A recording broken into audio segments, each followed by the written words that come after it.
Pour ne rater aucune de nos vidéos, n'oubliez pas de vous abonner et d'activer la cloche.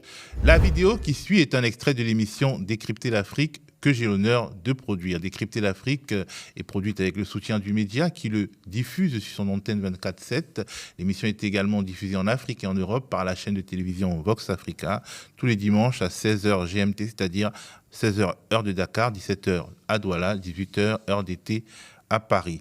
Si vous êtes téléspectateur du média, passionné au courrier d'Afrique, vous pouvez voir d'autres extraits de cette émission et d'autres émissions sur la chaîne YouTube de Décrypter l'Afrique, dont vous trouverez le lien en description de cette vidéo.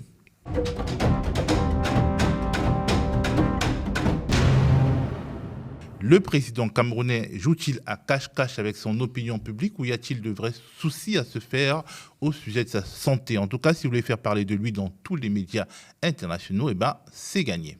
Cette vidéo, filmée le 4 septembre dernier à Pékin, montre la dernière fois que le président camerounais est apparu en public.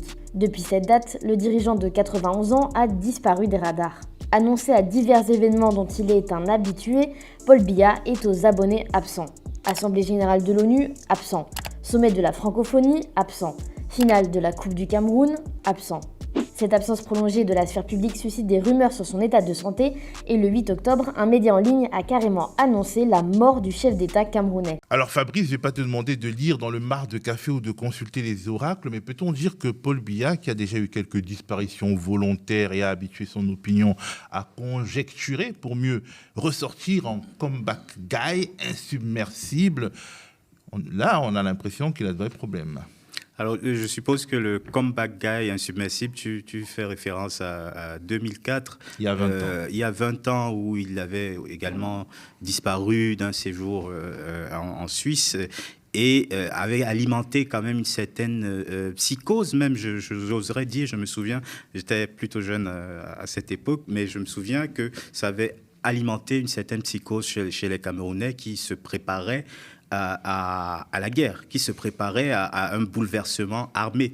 Et je pense que c'est le même état d'esprit qui ressort de la situation actuelle, c'est que aujourd'hui on est dans le flou total en ce qui concerne la succession de Paul Biya. Donc la moindre disparition, la moindre inquiétude peut créer d'énormes remous au sein de l'opinion publique.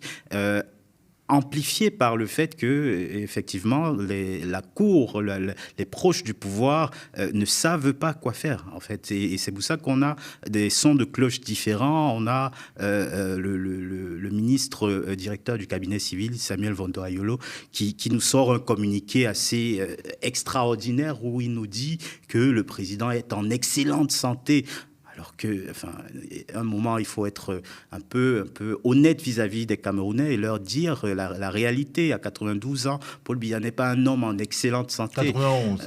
Quasiment 92 ans, je m'avance, mais on n'est pas loin. Paul Biya n'est pas un homme en excellente santé. Et dire qu'il l'est, et dire qu'il vaque à ses occupations et qu'il travaille depuis la Suisse, absurdité incroyable aussi. Le télétravail, c'est pas pour les chiens. Oui, mais c'est prendre un peu les Camerounais pour des idiots. Le Cameroun est décidément un pays en pilotage automatique et ensuite décider d'interdire aux Camerounais de parler, de débattre de cette situation. Ils ont créé du communiqué du ministre de l'administration territoriale, Paul Atanga Nji, qui, quelque part, finalement, a créé cet effet-là médiatique, l'effet stressant, qui, en fait, en voulant empêcher la diffusion et le commentaire de cette actualité a provoqué un déferlement médiatique en fait. International. Voilà. C'est une marque de fébrilité qui est inquiétante. Alors, c'est la marque des fins de la fébrilité. Voilà. Alors, Wilfried, ce qui sème le trouble, c'est non seulement l'absence du chef de l'État camerounais, on le disait, mais l'attitude et la communication de ses lieutenants. C'est une communication politique hasardeuse. Tu fais un peu de communication politique, mais là, on a vraiment l'impression qu'ils font tout le contraire de ce qu'il faut faire s'ils veulent éviter qu'on parle de l'état de santé du président Paul Biya. Les médias français, anglais, américains, tout le monde en parle désormais. Oui, c'est le paradigme de celui qui choisit de faire compliqué quand on peut faire simple. Qu'est-ce qui aurait été plus facile pour calmer les esprits? Faire une petite vidéo de 4 secondes où on voit Paul Biya actif, que ce soit en séjour privé ou en train de travailler, comme l'a dit le directeur du cabinet civil. Qu'est-ce qu'on a eu à la place? On a eu une succession de communiqués qui ont au contraire alimenté la suspicion. Aujourd'hui, en tant que Camerounais, on sourit avec un peu de gêne en réalisant qu'on est le seul pays au monde actuellement dont le président a déjà fait dans les 50 jours et plus à l'étranger. On est le seul pays au monde dont le président a près de 92 ans. On est le seul pays au monde qui ne sait pas si son président est en vie ou s'il est passé de vie à trépas. Et voilà, on a eu dans la volonté de calmer la situation cette succession, cette cavalcade de communiqués où on a entre le ministre du Travail Grégoire Orona, le ministre de l'Enseignement supérieur Famin Dongo, ensuite, le ministre de la Communication, Emmanuel Sadi, il y a même eu l'ambassadeur du Cameroun à Paris. Il y a eu ensuite le directeur du cabinet civil qui a la particularité d'avoir accompagné Paul Biya lors de son déplacement et qui était donc la voix pour la circonstance la plus autorisée, mais qui lui-même est incapable de nous donner une preuve formelle de la bonne santé de Paul Biya et qui, par ailleurs, entre en contradiction avec son ministre de la Communication. Comment ça? Qui nous dit que Paul Biya ayant séjour privé, pendant que M. Vandayolo nous dit que Paul Biya est en voyage de travail, qu'il va à ses occupations, qu'il se porte très bien, et que voilà... Là, il y a peut-être un problème, comment dire, un souci juridique qu'ils devront affronter, étant donné que si en séjour privé, ben, la vacance du pouvoir commence à se dessiner selon les termes de la Constitution camerounaise, alors que s'il est au travail... Oui, parce que justement, le paragraphe 8 de l'article 1 de la Constitution précise que c'est Yaoundé, la capitale du Cameroun, le siège des institutions. Ce n'est pas Genève. Non, ce n'est pas Genève. Les Camerounais découvrent avec stupéfaction et circonspection qu'on a un nouveau palais présidentiel camerounais à Genève. Et c'est pour ça que je mentionnais le Cameroun comme le premier pays au monde dans beaucoup de cas assez cocasses. Et donc, voilà, à ce titre, il viole donc l'article 1, alinéa 8 de la Constitution, qui n'a jamais mentionné Genève comme lieu de travail. Et qu'est-ce qu'il dit cet article exactement? Ouais, il dit que le siège des institutions se trouve à Yaoundé, c'est-à-dire, voilà. Et en plus, l'article 8, dans son paragraphe 1, précise que le chef de l'État, justement, incarne l'État du Cameroun dans tous les aspects de la vie publique. Donc, s'il est présent à Genève sur une si longue période et qu'on nous dit qu'il travaille et qu'il vaque à ses occupations, les Camerounais sont en droit de se demander comment ça se fait qu'il ne vaque pas à ses occupations au Cameroun. Qui plus est, il y a une sorte de management de l'opacité. Vous prétendez travailler pour un peuple et le peuple ne sait pas précisément ce que vous êtes en train de faire. Retenu en otage? Non, il est malade. Par les Suisses? Non, il est retenu en otage par lui-même, par la boulimie de pouvoir qu'il a entretenue sur 42 ans, et aussi par l'absence de transparence qu'il a caractérisée depuis 42 ans. Comme Fabrice l'a dit, on était habitué à ce mécanisme où on disparaît, on meurt un peu pour mieux revivre. Sauf que le Titanic était réputé insubmersible jusqu'au 14 avril 1912, où il a coulé pour de vrai. Donc, à un moment donné, il y a 91 ans, quand on est absent, c'est parce qu'on est véritablement malade. Il y avait des rendez-vous importants, et c'est ça d'ailleurs qui a mis la puce à l'oreille du peuple camerounais. Il y avait un rendez-vous, ce type de rendez-vous, Paul Biya ne les manque sous aucun prétexte. C'était quand même le premier sommet de la francophonie qui se tenait en France après 33 ans. Il était dans les environs, il était à Paris, on l'a vu au Georges V avec Sarkozy. Il n'est pas venu. Il y a eu l'Assemblée générale des Nations Unies, la 79e, il n'est pas parti. Il y a eu les rencontres économiques de Hambourg en Allemagne, il n'est pas parti. Et même s'il avait l'habitude d'être absent des radars, c'est son séjour le plus long. Et là, il n'y a rien qui fuite, c'est-à-dire il y a cette interdiction même d'évoquer sa santé. Il y a ces annonces à répétition. Il arrive bientôt, il arrive dans les prochains jours. Et finalement, il y a des gens qui sont organisés pour le recevoir. Il y a des gens qui ont voulu organiser des prières pour Paul Biya et on les en a empêchés. Oui. Même avec le football, l'opium du peuple, la finale de la Coupe du Cameroun, à laquelle il était censé assister, on ne l'a pas vu. Donc c'est clair, s'il n'est pas là, c'est qu'il est gravement malade. Et plus s'il y a affinité, évidemment, voilà. C'est la situation dans laquelle se trouve le Cameroun aujourd'hui. Et le petit problème, pour conclure, c'est que le gouvernement, comme certains biyaïstes, comme on les appelle au Cameroun, ont pris l'habitude d'insérer dans l'esprit des Camerounais que la normale, L'(anormal, est normale. C'est-à-dire que le président soit malade ou non, il n'est pas acceptable qu'une absence si longue ait lieu hors du territoire national, mais parce qu'il a habitué les Camerounais à ces absences-là, même en cas de vacances réelles, vous avez des gens qui vont vous dire que non, ça ne vaut pas la peine de poser la question. C'est le fameux paradigme de l'écart normalisé et de la norme écartée dont parlait l'un de ses soutiens, jadis le regretté Hubert Mono Njana, dont aujourd'hui, les Camerounais, enfin le Cameroun, qui était déjà un peuple, un pays assez spécial, a franchi un palier supplémentaire dans le cocasse et le particulier. Le grotesque aussi, ou bien le tragico-comique. Alors, Franck, dans tous les esprits, il y a le scénario de la lente extinction de Félix Houphouët-Boigny et de la nuit des longs couteaux qui avait, à l'époque, failli faire basculer le pays. Oui, tout à fait. Cette longue absence de Paul Biya rappelle aux Ivoiriens les souvenirs de 1993 avec le décès de Félix Houphouët-Boigny et la première guerre entre Alassane Ouattara et Henri Konan Bédié. Sauf que pour le coup, la Constitution, Houphouët-Boigny avait déjà tout prévu pour sa succession, Henri Konan Bédié, et il a reçu, dans ce cas d'espèce, le soutien de l'opposition d'alors, Laurent Gbagbo, qui avait tranché en faveur du respect de la Constitution. C'est vrai que Oufou a été longtemps malade, mais les Ivoiriens avaient plus ou moins une vision claire de sa succession.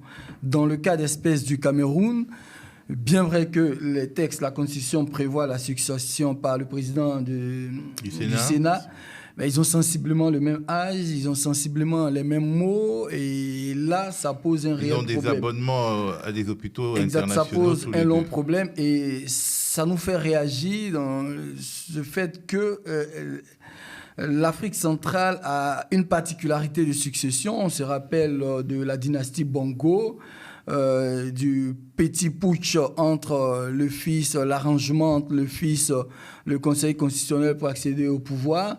On se rappelle également de la situation post-Eyadema Père, avec l'arrivée au pouvoir de son fils. C'est en Afrique de l'Ouest. On l'a vu, oui, c'est en Afrique de l'Ouest. Mais quand je parle de l'Afrique centrale, je vois le Gabon, je vois aussi le Tchad avec les débits. Mais pour en revenir à la situation du Cameroun... Il y a le Congo aussi, il y a Denis Christel Sassou Nguesso. Exactement, qui se prépare. Et ça nous rappelle la situation à Eyadema, au Togo, en Afrique de l'Ouest, où on avait bloqué le successeur constitutionnel. On avait empêché son avion d'atterrir à Lomé pour réussir le coup d'État qui a placé au pouvoir Faure. Voilà. Et ici, dans cette situation, n'oublions pas de rappeler que Franck Biya est dans les starting blocks du camp Biya. Et est-ce qu'ils sont en train de nous préparer une sauce à la gabonaise ou une sauce particulière au Cameroun? Moi, dans mon esprit, le Cameroun, c'est plus une présidence, c'est une présidence royale. C'est la même culture, on va dire.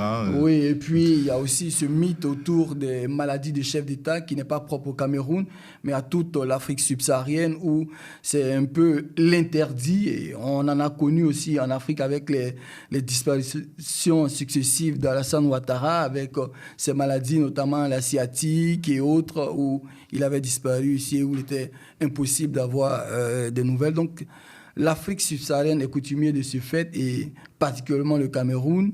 Nous attendons de voir ce que la suite donnera, mais il y a vraiment un problème. Alors, Salomé, on a l'impression que personne n'a de la visibilité, ni au Cameroun, ni à l'étranger. On n'a pas l'impression que dans les grandes chancelleries, on maîtrise quoi que ce soit la situation. En tout cas, au Quai d'Orsay, c'est la navigation à vue, et c'est à peine s'ils n'appellent pas les journalistes pour savoir ce qui se passe. Et donc, c'est assez curieux que ce brouillard règne dans un pays aussi grand et aussi important. Curieux ou au contraire tout à fait symptomatique d'une époque, et d'une époque qui est en train de voir se déliter complètement tout le cadre des relations entre la France et l'ensemble des pays francophones. Une absence tant sur le plan diplomatique que politique, économique, fort.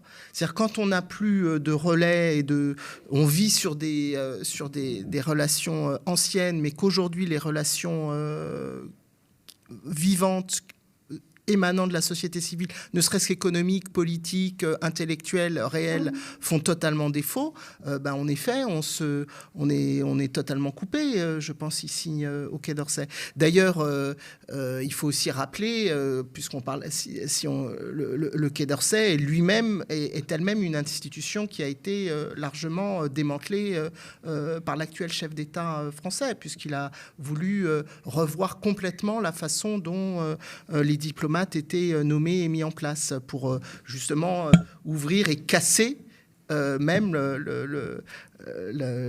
l'ordre des diplomates. En tout cas, on a l'impression que Nicolas Sarkozy, c'est le nouveau meilleur ami de Paul Biya. C'est une des dernières personnes qu'il a vues. Mais là, on est dans la France-Afrique traditionnelle, ancienne, affairiste. Nicolas Sarkozy, là, on est Nicolas Sarkozy. Son mentor, c'était Omar Bongo. Donc, il a grandi dans cette France-Afrique traditionnelle. Oui, donc, mais là, il n'est plus du tout question ni de politique, ni de diplomatie, ni de rien. Là, on est dans les deals d'affaires uniquement. Donc, alors c'est important d'essayer de l'évoquer, d'essayer de suivre ça, mais le grand public, que ce soit en France, mais surtout en Afrique, a besoin d'avoir des informations pour demander des comptes aux dirigeants. Donc, les deals d'affaires... justement, deal d'affaires et deal de succession aussi peut-être. Fabrice Franck a prononcé le prénom qui fâche, Franck, comme Franck Biya, mais on a à l'idée d'autres ambitieux qui se préparent dans les antichambres du pouvoir et dont on voit le dos, on va dire, pour utiliser une expression ivoirienne. Concrètement, l'ensemble des grosses têtes, entre guillemets, du parti au pouvoir, du RDPC, sont dans les starting blocks. Aujourd'hui, si je peux me permettre de revenir sur la Constitution, l'aspect constitutionnel, la Constitution, effectivement, prévoit que ce soit le président du Sénat, lui aussi 92 ans quasiment, malade, très malade. Déjà, il faut pouvoir constater la vacance du pouvoir. Qui constate la vacance du pouvoir? C'est le Conseil constitutionnel. Le Conseil constitutionnel est formé de personnes majoritairement nommées par le président ou par des gens du cercle, du sérail, quoi, en quelque sorte.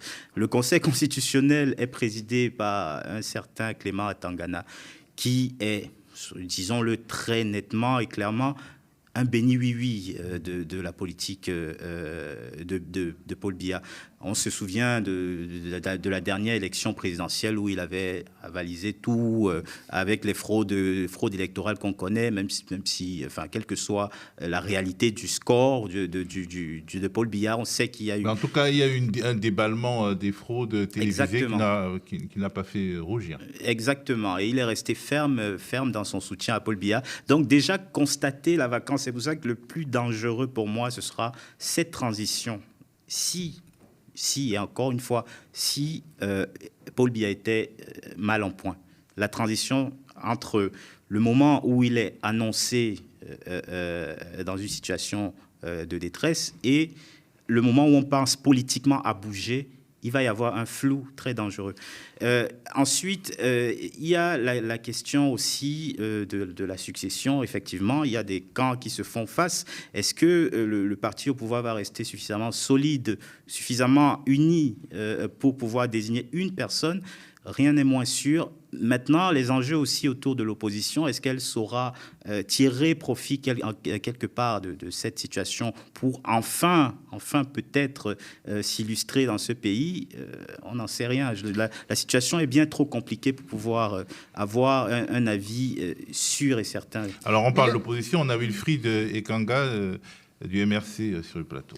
Est-ce qu'il est possible demain d'avoir des élections normales au pays? Qu'elles sont anticipées ou pas? Des élections... Dans un État qui fonctionne, c'est un problème facile à résoudre. Il y a dans la Constitution les dispositions chargées de réguler le quotidien politique en cas de vacances. Les élections sont censées se tenir 20 jours au moins ou 120 jours au plus après la constatation de la vacance. Et évidemment, l'intérim est assuré par le président du Sénat ou par ses différents suppléants. Mais dont on dit qu'il est également malade en Suisse. Oui, la Constitution a prévu... Non, pas en Suisse, en France. La Constitution a prévu également... Pardon.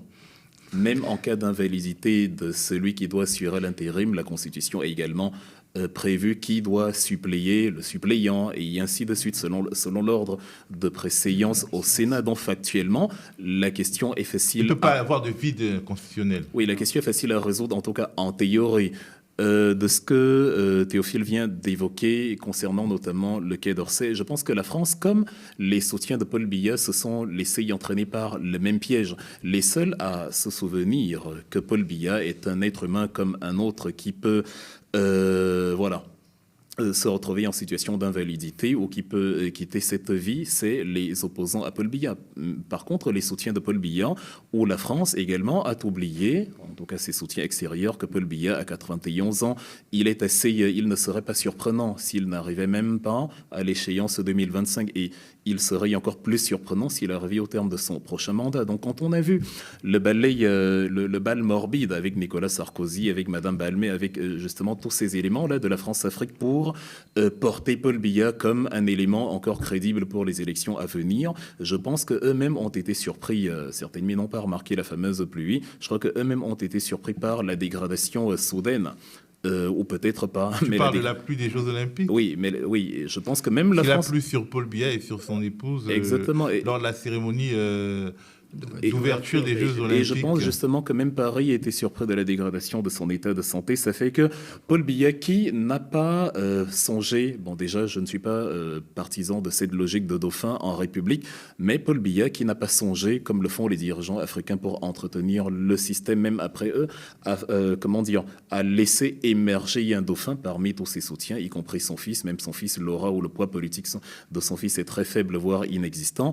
Évidemment, aujourd'hui, s'il y avait eu une figure qui avait émergé, on aurait, dans le meilleur des cas, constaté la vacance même de son vivant, ou dans le pire des cas, on nous aurait justement informé sur l'état exact de sa santé de manière publique. Mais comme cela n'a pas été fait, il y a ce qu'on appelle les tractations, c'est-à-dire on est en train de chercher dans ce qu'on appelle les cabinets noirs, que ce soit de la France-Afrique ou du sérail gouvernemental, comment résoudre la question. On est déjà en train de chercher comment lui lui conférer 100 ans supplémentaires, comment trouver le moyen de le faire vivre jusqu'en 2800, mais devant l'impossibilité, on est en train de réfléchir. Alors, qu'est-ce qu'on fait, comment on règle la question? Et il est évident que même entre eux, il n'y a pas de consensus. Et comme il n'y a pas de personnalité qui émerge, le Cameroun se retrouve dans une sorte de brasier d'incertitude où même les Camerounais ne peuvent pas vous dire factuellement ce qui sera la suite. Du point de vue de l'opposition que nous sommes, évidemment, tout est consigné dans la loi fondamentale, mais la plus grande crainte, évidemment, de Paul Biya ou de ses soutiens, ce serait de respecter les textes, c'est-à-dire de donner à l'opposition, notamment leur pire cauchemar, l'opposition que nous incarnons, le MRC, lui donner la possibilité d'accéder à la magistrature suprême et voilà, de tout faire chambouler. Donc devant... Les élections, non, c'est pas... Pardon ? L'idée de faire des élections... Oui, l'idée de faire des élections correctes, avec le risque que l'opposition récupère le pouvoir, c'est le pire scénario dans l'esprit du RDPC, avec ou sans Biya. Et donc ça entretient aussi cette logique d'opacité, cette logique d'absence de transparence, parce qu'on est en train de réfléchir, si maintenant le président venait à perdre la vie, comment est-ce qu'on gère la question ? C'est pour ça qu'il n'y a personne au Cameroun qui peut vous prédire en noir et blanc ce que sera la suite, dans la mesure où ceux-là même qui sont au chevet de Paul Biya actuellement n'arrivent pas à s'entendre sur la question. Par contre, pour l'opposition, il faut respecter les textes. C'est simple, évidemment. Mais comme je l'ai dit, je termine par là où j'ai commencé, c'est un régime qui excelle dans l'art de faire compliqué quand on peut faire simple. Donc du coup, ils sont en train de réfléchir aux moyens de ne pas respecter justement les textes. Eh bien, le Gabon montre de bons exemples de non-respect fructueux de la Constitution avec Brice Oligui Nguema. Salomé, on parlait des scénarios de succession, des clans qui sont face, de la partition que pourrait jouer l'opposition. Mais au fond, peu de monde regarde attentivement le Cameroun, un pays qui va déjà très mal avant le commencement des douleurs. C'est un pays qui connaît une crise forte déjà et finalement, le quotidien des Camerounaises et des Camerounais pourrait passer à la trappe dans le grand jeu qui pourrait bien s'ouvrir. Oui, et moi je crois que c'est la question fondamentale que doivent poser, à mon sens, panafricanistes et surtout toutes les oppositions en Afrique, c'est compétition électorale et paix sociale. Tant qu'on n'intègre pas cet élément-là de la compétition électorale véritable et non faussée, pour obtenir de la paix sociale, et donc qu'elle soit déjà sécuritaire dans les populations, mais aussi, je dirais, politique et utopiste, c'est-à-dire la possibilité pour les individus de se projeter dans une société qui soit meilleure et qui leur apportera ou qui en capacité de se dire les choses vont changer, je vais pouvoir m'intégrer, je vais pouvoir faire soigner mes enfants, je vais pouvoir mes jeunes trouveront du travail, etc., etc. Donc les populations souffrent aussi parce que concrètement les conditions matérielles ne sont pas bonnes, etc., que les questions sécuritaires ne sont même pas assurées par les États et que en plus, le cadre général ne permet pas l'espoir et l'utopie de se dire je m'engage d'un côté ou je m'engage de l'autre et la société va avancer, la société peut changer, la société peut se réformer. Donc moi, je pense que je pense qu'elle est bloquée parce qu'il faut poser les questions, il faut faire grandir les questions fondamentales. Compétition électorale et paix sociale. Franck, le spectre de la RDC, est-ce qu'on peut l'éloigner pour le Cameroun? Parce que c'est quand même un pays qui connaît des guerres, au moins une guerre civile à l'ouest avec les anglophones, les irrédentismes anglophones. Il y a également Boko Haram dans le nord. Il y a l'est avec les milices centrafricaines qui font des incursions. Parce qu'on parle beaucoup d'Abidjan en 1993, on pourrait aussi peut-être parler de Kinshasa en 1997. Oui, mais je pense que c'est vrai qu'on dénonce la gestion du clan Biya, mais les Camerounais sont quand même... Enfin, les Camerounais, ils ont une grande histoire, ils ont connu beaucoup de faits de martyrs, et donc je ne pense pas que les Camerounais intrinsèquement souhaitent vivre ce genre de situation. Donc je pense que dans la tête, le peuple camerounais est assez mature pour éviter de sombrer dans une situation dramatique comme on l'a connu à Kinshasa avec le départ brusque de Mobutu, la succession entre le père et son fils, et puis l'émiettement de la RDC. Les Camerounais seront... Qui est beaucoup plus grande. Oui, mais donc je pense que intrinsèquement, le peuple camerounais est assez mature sur cette question-là. C'est un peuple qui est aussi jaloux de sa souveraineté, entre guillemets, et de son union interne. Donc, même si, du point de vue politique, il y a des divergences, mais de manière générale, le peuple camerounais est assez mature. Donc, je pense que c'est une situation qui ne risque pas d'arriver, mais attention à la guerre, au sujet prochain. À la guerre des couteaux au sein du clan Biya, tout de même. 30 secondes. À propos du Congo qui vit un drame unique au monde, des rapports tout à fait documentés, circonstanciés, parlent de 15 millions de morts au Congo depuis 1996. Et on ne peut pas laisser dire que ce serait un manque de maturité du peuple congolais. Je ne pense pas que ce soit en ces termes. Il y a beaucoup de jeux des grandes puissances aussi. Voilà, il y a des interventions. Quand une société est sous pression de l'extérieur avec des stratégies militaires tout à fait avérées et organisées, ce n'est pas la maturité d'un peuple, quelle que soit sa force et son ombre, qui peut y faire face. Donc au Congo, on est dans une situation tout à fait... je donne 30 secondes dramatique. À Fabrice et à Wilfried, les nationaux de l'étape pour... Non, mais juste pour dire que malheureusement, ça fait quelques années que le Cameroun est un pays en pilotage automatique. Cette situation n'est pas nouvelle, en fait. Quand on regarde la réalité, les voyages de Paul Biya en Suisse sont nombreux depuis des années. Et ça a été documenté, ça a été étudié même par des experts. Je pense qu'en étant un peu trop focalisé sur la perspective désastreuse que peut être cette période transitoire, on peut oublier de faire un bilan.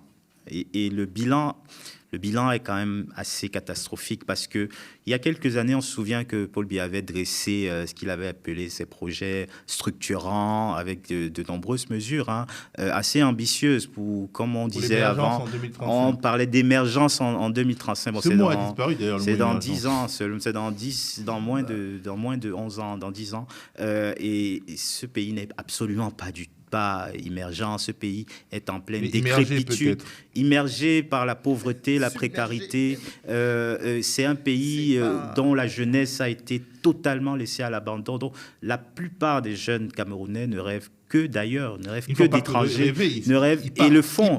et quittent le Cameroun et vont à l'étranger, vont au Canada surtout, vont apporter leurs compétences parce que c'est une jeunesse compétente, formée, mais qui n'apporte pas ce qu'elle pourrait apporter au Cameroun. J'ajoute mon petit grain de sel en me disant que j'ai l'impression que, alors c'est peut-être un peu complotiste ce que je veux dire, mais que certains pays occidentaux ont objectivement intérêt à ce que des pays pauvres avec une population plutôt éduquée comme le Cameroun se cassent le nez pour pouvoir se servir et faire leur marché. Je n'ai rien pour alimenter une telle thèse. Wilfried, le mot de la fin. Oui, enfin, je voulais juste préciser que ce n'est pas le peuple camerounais qui va causer un embrasement en cas de décès de Paul Biya. C'est la gestion par le sérail de l'après-Biya. Comme j'ai dit, les textes sont clairs sur la question. On a eu justement sur les derniers jours une actualité concernant l'inquiétude des marchés financiers qui n'étaient plus trop intéressés par l'achat des bons du Trésor de l'État devant l'incertitude de ce que pourrait être l'avenir économique. Les actifs du Cameroun ont chuté, sont passés entre 95 et 90% sur les derniers jours de leur valeur initiale parce que les investisseurs se posent la question mais qu'est-ce qui se passe? Et cela est causé par... C'est quoi ce pays de fou? Oui, et cela est causé par le flot entretenu par les faux, justement, du sérail. Et donc, dans la même lignée, ce qui pourrait causer un embrasement sécuritaire, ce serait le refus par, justement, les tenants du pouvoir de respecter les dispositions constitutionnelles. Tout simplement, c'est pas la peine d'aller... Et leur incapacité de s'entendre, parce qu'ils peuvent ne pas respecter, et chacun ne respecte pas à sa manière. Oui, d'une certaine façon. Et s'il y a à un moment donné l'implication du corps militaire, parce que contrôlé par l'un ou l'autre des gros poissons du régime, évidemment, ce n'est que là que réside une possible instabilité du point de vue sécuritaire au Cameroun, de la même manière que c'est la répression du gouvernement face à des revendications pacifiques qui a causé l'embrasement de la région anglophone. Du point de vue du peuple camerounais, il n'y a pas autre chose que l'attente pure et simple de l'application des dispositions prévues par la loi fondamentale.